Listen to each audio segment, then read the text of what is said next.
The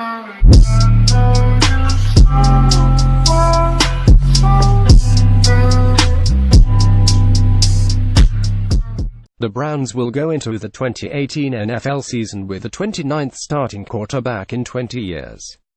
For now, given coach Hue Jackson has said it at least 3 times, Tyrod Taylor is likely to start in Week 1 over Baker Mayfield, the No. 1 overall pick in the draft. If so, Cleveland finally will go into a season without being clueless at the most important position.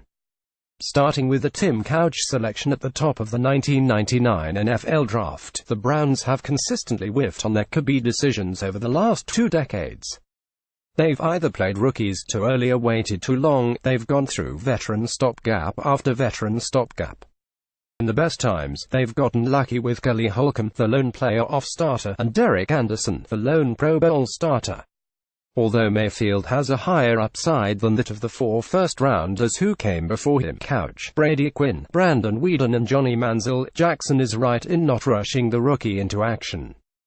Taylor is not some recycled starting option, he's a legitimate one who suddenly puts the Browns in the top half of the league when it comes to starting QBs. Bender, 10 times Browns could have fixed their quarterback problem. Taylor turns 29 in August, and going into his 4th season as a starter, that puts him in his prime playing years.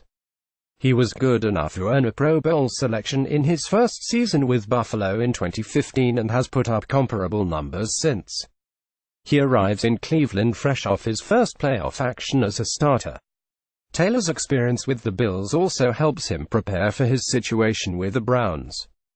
The ridiculous benching of Taylor in favor of Nathan Peterman last season sets up the former to work against the threat of Mayfield.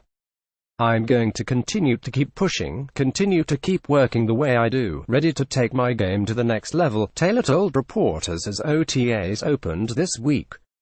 I've been able to take steps in the right direction each year that I've been able to play the game. So I'm excited about the opportunity that I have here. There's so much talent on this team and guys that are in the right mindset.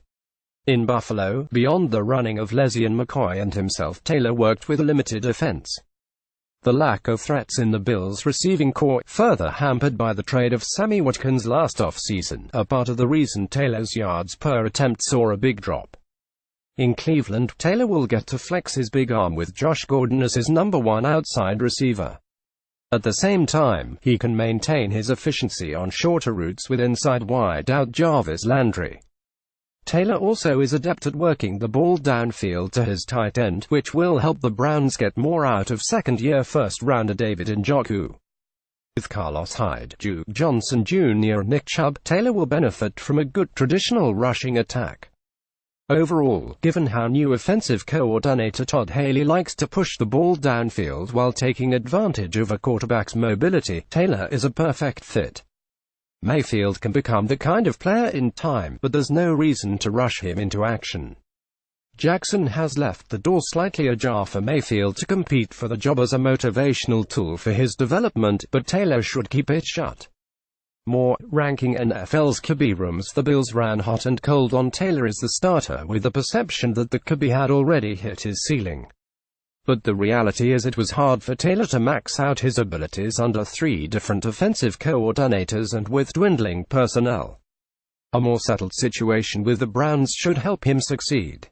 Taylor has 1 year left on his contract, and with Mayfield waiting, there's a good chance Cleveland will not re-sign the veteran after 2018. That's another source of motivation for Taylor to put all his energy into using the Browns' support to secure him a longer starting gig, probably elsewhere.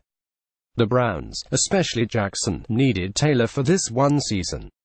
The coach somehow has survived a record of 1-31 in 2 years, so rushing Mayfield into action and having the rookie take early lumps, aka losses, is a good way for Jackson to get himself fired before mid-season.